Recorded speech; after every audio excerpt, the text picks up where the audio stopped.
ప్రార్థన చేసుకుందాం.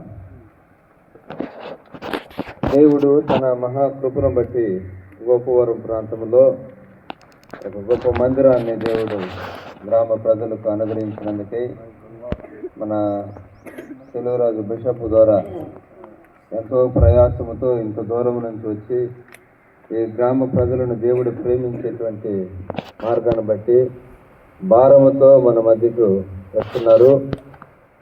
అదేవిధంగా ఈ గ్రామాన్ని బట్టి ఎంతో ప్రయాసపడినటువంటి మూసి పాస్టర్ గారి ఫ్యామిలీని బట్టి సంఘ బిడ్డలను బట్టి దేవుడు ఇది మొదలుకొని ఈ మందిరము ఆత్మతో నిండినట్లుగా ఈ ప్రతిష్ఠ కార్యక్రమాన్ని మనం ప్రారంభించుకుందాము.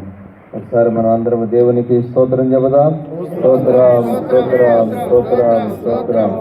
నేను చేసిన మేలు కొరకై స్తుతులు స్తుతులు స్తుతులు స్తోత్రాలు స్తోత్రాలు స్తోత్రాలు. పరిశుద్ధుడైనటువంటి దేవునికి స్తోత్రం చెబుదాం. స్తోత్రం స్తోత్రం. రక్షకుడైన యేసు స్తోత్రం చెబుదాం. స్తోత్రం స్తోత్రం. తండ్రైన దేవునికి స్తోత్రం చెబుదాం. స్తోత్రం స్తోత్రం. పరిశుద్ధాత్మ దేవునికి స్తోత్రం చెబుదాం. స్తోత్రం. ఈ మందిరము చుట్టూ దేవుని ప్రాకారము కట్టబడినట్టుగా దేవునికి స్తోత్రం చెబుదాం.